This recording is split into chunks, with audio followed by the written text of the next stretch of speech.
Ever felt like your closest friends are secretly your biggest haters? Like the people you laugh with might be laughing at you? Let's be real, some friendships are just disguised disrespect. But today, we're cutting through the fake smiles and passive jabs with brutal, honest exercises to handle disrespectful friends like a boss. This isn't therapy. This is a soul detox. You ready to clean house? By the way, if you enjoy deep, thought-provoking insights on Stoicism, self-improvement, and navigating life with clarity and confidence, you'll love my free newsletter. Every Sunday I drop real, raw, and refreshing wisdom straight to your inbox, powerful lessons, controversial truths, and practical strategies to help you level up in this chaotic world. Sign up using the link below and start receiving value-packed content that challenges your thinking and sharpens your mindset every single week for free. And hey, if you're a brand looking to sponsor content that cuts through the noise and speaks to a highly engaged, growth-driven audience, hit me up via the email in the description. Let's create something impactful together. Now let's get into it, because fake friends, beware, your free ride ends today. 1. Revisit why you're friends in the first place. Let's get real. Some of the people you call friends today, you didn't choose them, you inherited them. You were just around. Same class, same neighborhood, same job, same soccer team. You were convenient, not compatible. And now, years later, you're clinging onto a connection that expired 3 versions of you ago, just because you go way back. But let me ask you something controversial. If you met them today, as the person you are now, would you even talk to them? Would you invite them to sit with you at lunch, or avoid eye contact and keep walking? Let's be painfully honest. A lot of friendships are emotional squatters. They were fun when you were immature. They were comfortable when you didn't know who you were. But now, they're draining, petty, disrespectful, and you feel trapped because of history. But history doesn't justify disrespect. Would you stay in a toxic relationship just because you've been dating for years? No, you'd call that emotional blackmail. So why are you holding your friendships to a lower standard than your romantic relationships? Here's the exercise. Do it for real. Sit down with a notebook and answer these 3 brutally honest questions. Why did this friendship start? Was it shared trauma, boredom, proximity, or were you actually aligned in values? What does this person bring into my life today? Not what they brought then. Right now, do they uplift you, challenge you, inspire you, or do they drain you, gossip, and subtly put you down? If I met them today as a stranger, would I want to build with them, or would my gut tell me to run? Don't sugarcoat it. Don't excuse it with their going through stuff. We all are, but struggle isn't an excuse to treat people like dirt. I had a friend I grew up with. We'll call him Danny. We were inseparable as kids, slept over at each other's houses, skipped class together, got into trouble, all that. He was my boy. But somewhere along the line, I changed, started reading more, got serious about my goals. He didn't. He stayed stuck in that high school mindset, smoking, talking trash, joking about everything. I tried to hold on. I wanted to keep the bond. I told myself, this is just a phase. But every time I succeeded at something, he had some sarcastic comment. Damn, you a philosopher now. Oh look, Mr. Motivation is here. Mockery disguised as humor. I'd laugh along, but it hurt. And then one day it hit me like a brick. I was only keeping him in my life because I was scared of outgrowing him. Not because I respected him, not because I enjoyed his energy, but because I felt guilty. I kept revisiting how close we used to be, instead of facing the truth about who we were now. That's like keeping a spoiled apple in the fridge, because it used to be fresh. Newsflash, it's rotten now. Toss it. When I finally cut ties with Danny, I felt grief, but I also felt freedom. The kind of freedom that only comes when you stop carrying ghosts. Friendships, like any living thing, need to grow, or they rot. If you're constantly dumbing yourself down just to keep a friend comfortable, you're not maintaining a friendship, you're babysitting an ego. Growth exposes who was truly aligned with your soul, and who was just comfortable with your silence. Let me say that again. Growth exposes fake love, so revisit the origin story. Some of your day ones need to be done ones. And guess what? That doesn't make you heartless. It makes you honest. You don't owe anyone loyalty at the expense of your peace. Time doesn't equal trust. Shared history doesn't mean shared future. The people who truly love you will evolve with you. They'll clap when you grow. They'll check you when you slip. They won't belittle your dreams to feel better about their mediocrity. So look at your circle. Don't just ask, how long have we known each other? Ask, what direction are we growing in? If the answer is opposite ways, it might be time to turn the page and let go. Because life is too short to walk alongside people who don't respect your path, just because they were there when you were lost. 2. Replace them with one empowering person. Let's get something straight. You don't need a crowd around you to feel worthy. You need one powerful person in your corner. That's it, just one. One real friend beats 10 fake fans every time. And here's where it gets controversial. Most people are addicted to being surrounded, even if it's by people who secretly want them to fail. You ever notice how we cling to groups that low-key drain us? We smile at their wins, even when they never smile at ours. We show up for their birthdays, their breakups, their bad decisions. But when we need a lifeline, crickets. That's because we confuse access with alliance. Just because someone is always around doesn't mean they're on your side. Some people stay close just to watch you struggle up close. They want front row seats to your downfall, not your glow up.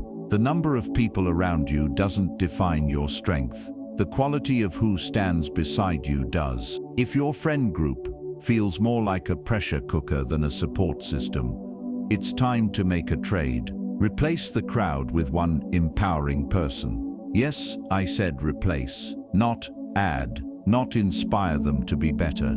Replace like a toxic battery. Pull it out, put in a new one. Let's talk strategy, no fluff. Audit your circle, write a list of 5 people you call friends. Then ask yourself, do I feel energized after talking to them? Can I tell them good news without fear of judgment?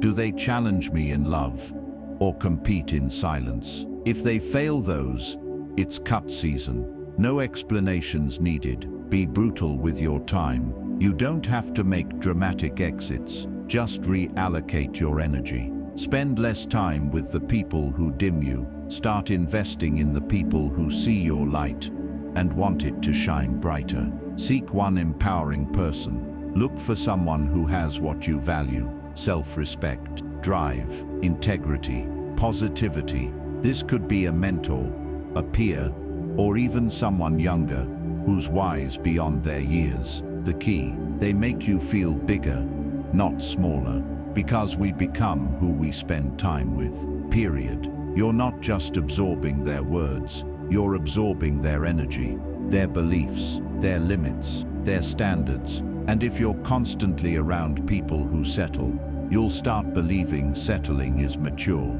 If you hang with people who mock ambition, you'll start thinking ambition is cringe. That's why one empowering person changes the whole game. Just one person believing in you when you doubt yourself can reset your self-worth. Years ago, I had a massive friend group, always out, always laughing, always posting stories that made it look like we were living. But inside, I was shrinking. One day, I brought up a business idea I was passionate about. I got hit with the classic roast parade.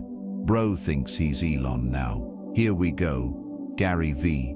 2.0. Everyone laughed. I laughed too, but something died inside. Then I met Sam, quiet guy, bookish, not flashy at all. But when I told him the same idea, he leaned in. He said, "That's actually smart. Want help mapping it out?" No jokes, no ego, just curiosity and encouragement. That one conversation with Sam was more empowering than 2 years of group chat sarcasm. So I started hanging out with Sam more. Cut off the crowd. Fast forward 18 months. Business launched. Mindset leveled up. And my peace, untouchable. All it took was one empowering connection to unlock all of that. People won't like when you replace them. They'll call you fake, disloyal, arrogant. Let them. You didn't abandon them. You evolved past the version of you that needed their approval. And here's what they'll never admit. They liked you better when you were insecure, when you were unsure, when you second-guessed yourself. Because people who haven't found their own power feel threatened by yours. And the moment you surround yourself with someone who lifts you up instead of tears you down, you become dangerous. Your soul doesn't crave popularity. It craves connection. It craves alignment. It craves being seen, not just looked at. So stop feeding your spirit with social crumbs from shallow people. Go find someone who speaks to your potential, not your past. And remember, one empowering friend can change your whole life. But first, you've got to let go of the ones who keep you stuck. So be bold. Replace the noise with a voice that makes you rise. 3. Leave when you're not respected. Let's stop pretending respect is optional in friendships. You're not a placeholder. You're not a background character in someone else's movie. You're not here to be ignored, belittled, dismissed, or tolerated. You're here to be respected, or you're not here at all. Here's the controversial truth that society sugarcoats. If someone doesn't respect you, it's your job to leave, not their job to fix it. Let that sink in. We waste years waiting for people to finally wake up and treat us right. We drop hints. We stay patient. We explain our worth like we're pitching a product. We stay hoping for closure that never comes and change that never starts. Why? Because deep down we're terrified of looking too emotional, too dramatic, too reactive, too sensitive. But screw that. You know what's worse than being called sensitive? Being chronically disrespected while pretending you're okay with it. It's not always loud. Sometimes it's quiet and subtle, like a mosquito in the dark. You tell a serious story and they respond with sarcasm. You set a boundary and they laugh it off. They cancel on you 3 times in a row, but expect you to jump when they call. You accomplish something and they go silent. Or worse, make a backhanded comment like, "Must be nice." That's not love. That's emotional erosion. It chips away at your self-worth until you start wondering, am I overreacting? No, you're just under-acknowledged. Here's why this is so critical. Respect is the foundation of every healthy relationship, not love, not time, not shared memes. Because without respect, love turns into control, time turns into resentment, and shared memes become weapons of mockery. Respect is what keeps space safe. And once that's gone, everything else is a performance. Let me tell you about Maya. Maya was a close friend of mine for years. We met in college, study buddies turned soul sisters, or so I thought. But as I grew, started speaking on stages, started sharing deeper truths, and building a platform, something shifted. Suddenly, my wins became awkward moments. Every time I posted something deep, she'd message me like, "Oh wow, look at you pretending to be Gandhi now." At first, I laughed it off. I told myself it was just banter. But the pattern became clear. She didn't clap for me. She didn't cheer. She critiqued me, constantly, harshly, and always under the disguise of just joking. One night, I called her and shared something deeply personal, something vulnerable. Her response, "Damn, you're really dramatic sometimes. You overthink everything." That was it. Not because I hated her, not because I wanted to be petty, but because I realized I was more loyal to her than she was respectful to me. And that's a recipe for self-betrayal. So I left, quietly. No drama. I stopped texting. I stopped explaining. I stopped waiting for her to get it. And that silence, it was the most peaceful upgrade I've ever made. Here's the exact blueprint. Define what disrespect feels like. To you, not everyone sees it the same. For some, it's sarcasm. For others, it's being ignored, not supported, not celebrated. Write it down. Get clear. You can't fix what you won't define. Speak up once. Give them the benefit of clarity. Say, "Hey, I felt disrespected when you said did underscore underscore underscore," not in a rage, in calm truth. Observe their response. Do they gaslight you, get defensive, turn it into a joke, or do they apologize and adjust? Their response is your answer. Leave with dignity. You don't need to throw a tantrum or draft a 3-page essay. Just go. Pull back your time, your energy, your emotional investments. People will call you fake when you finally leave. Let them. They're not mourning your friendship. They're mourning their access. They miss being able to disrespect you without consequence. They miss the version of you that didn't know better. But you do now. You know that staying around people who make you question your worth isn't loyalty. It's self-abandonment. And here's what nobody tells you. Every time you allow disrespect, you teach your nervous system that you deserve it. That becomes your baseline.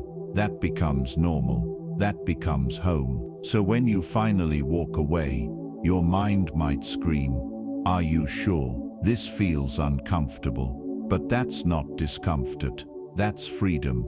And freedom always feels scary at first. You're not here to convince people of your worth. You're here to express it. And then surround yourself with people who recognize it without needing a PowerPoint presentation. And sometimes, the most radical form of self-respect is walking away in silence. No closure, no burn book, just you. Choosing your dignity over their attention. Remember this, you don't leave to hurt them, you leave to heal you. Because your energy is sacred, your voice is gold, and your presence, it's not a free-for-all, it's a privilege. So if someone can't see that, leave, and don't look back.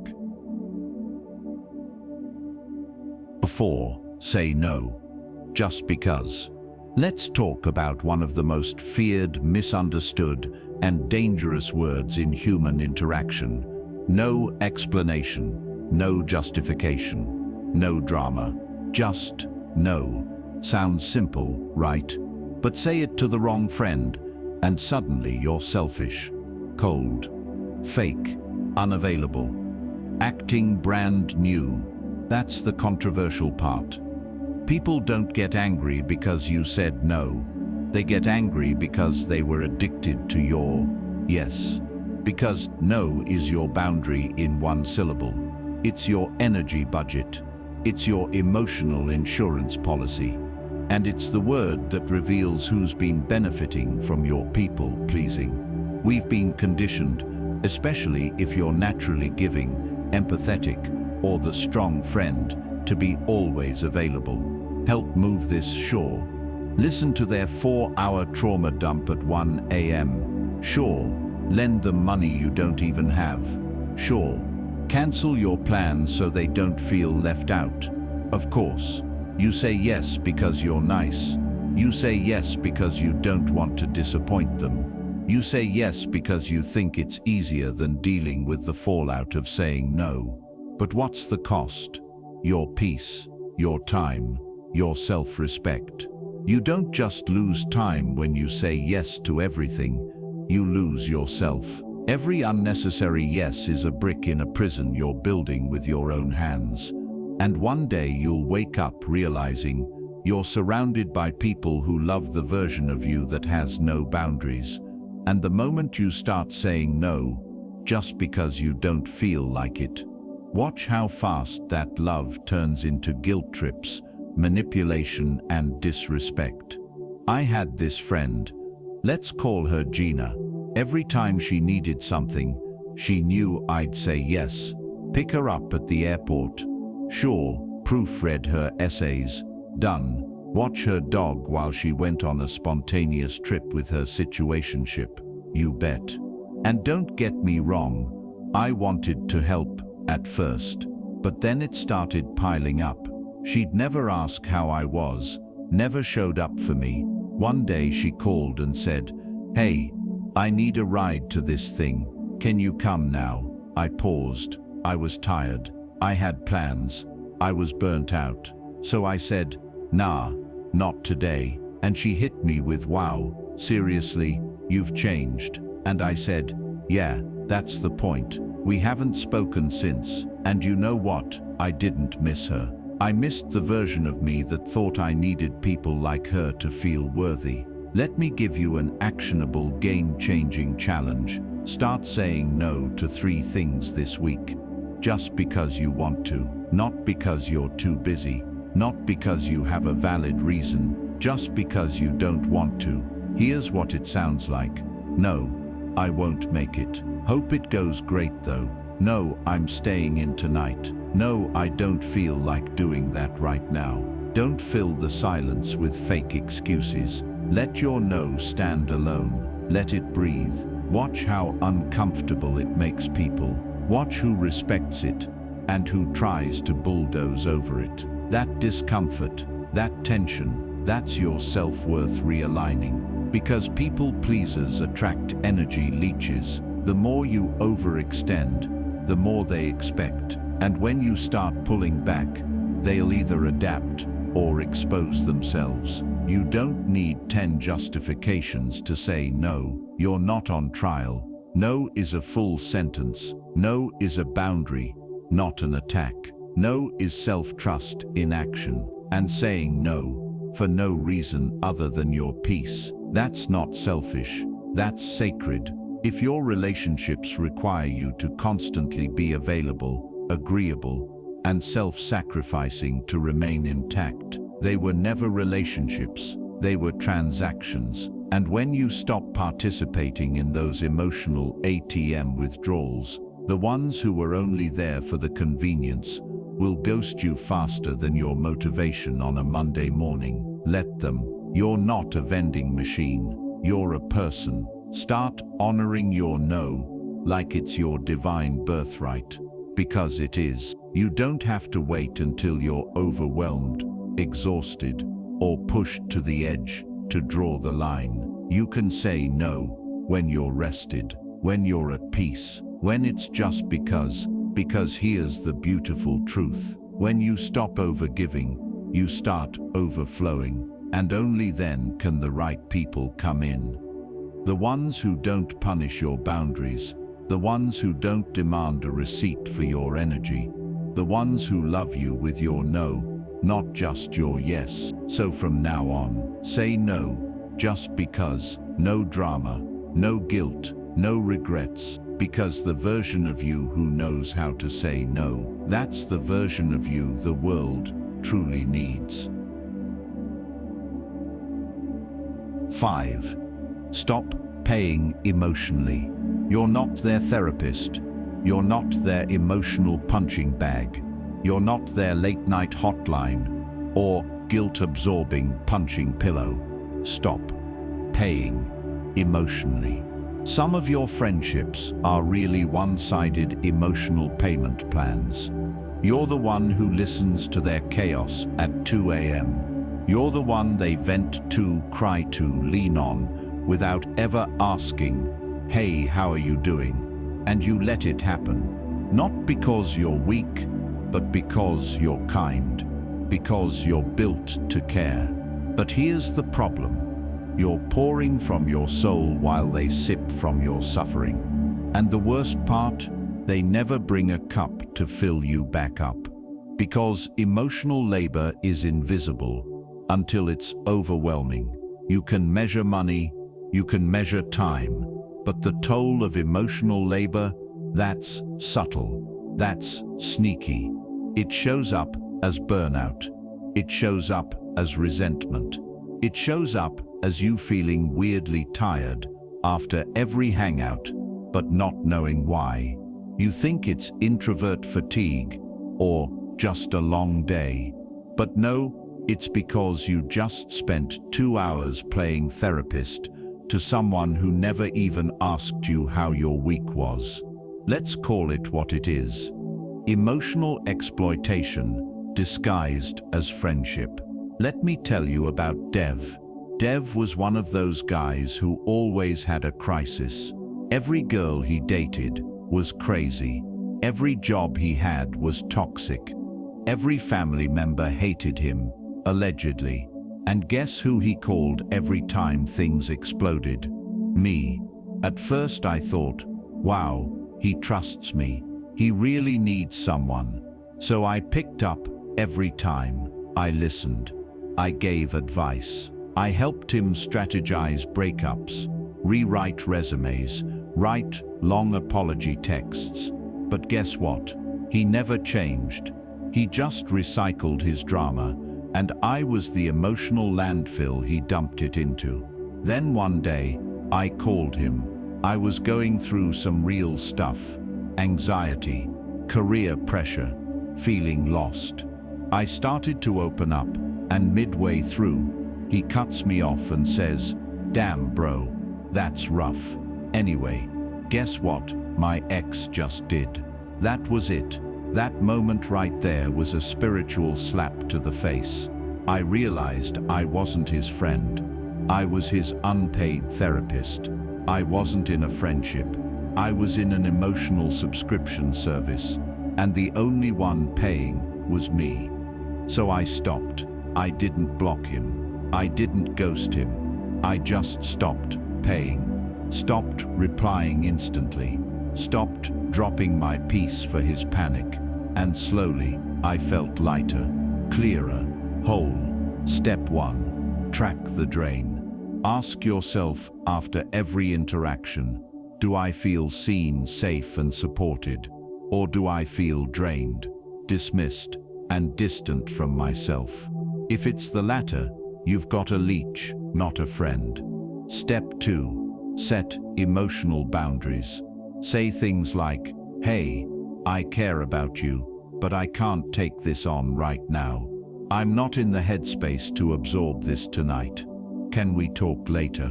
I'm happy to support, but I also need space to recharge." If they guilt trip you, guess what? They weren't leaning on you, they were using you. Step 3. Stop explaining yourself. You don't owe anyone a 6-paragraph explanation of why you need space. Your peace is self-justifying.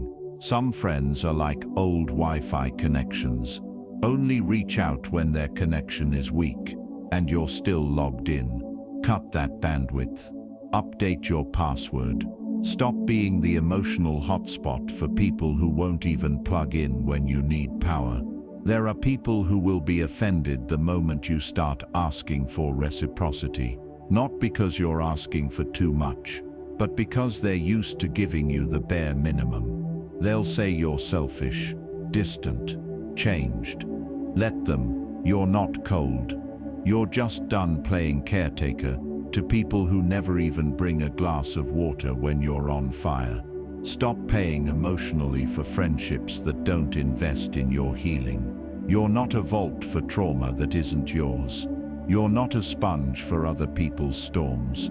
You're not a backup therapist for someone too lazy to grow. You are a living, breathing human being with your own inner world. And you deserve friends who don't just withdraw from your soul, but who deposit into it too. Real friendship isn't measured by how many crises you survive together. It's measured by how often you feel safe, celebrated, and restored in their presence. So from now on, no more emotional IOUs. No more maybe they'll be better next time. No more breaking your back to hold up people who won't even lean in for you. Stop paying because your peace, your energy, your emotional sanity is priceless.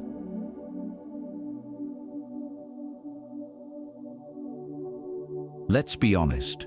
Some of you have been carrying friendships that expired years ago, not because you're weak, but because you were too strong to admit you were being mistreated, too loyal, too hopeful, too afraid of being alone. But the truth is, nothing is lonelier than being surrounded by people who don't respect you. It's time to stop shrinking yourself just to fit into rooms where your soul doesn't breathe.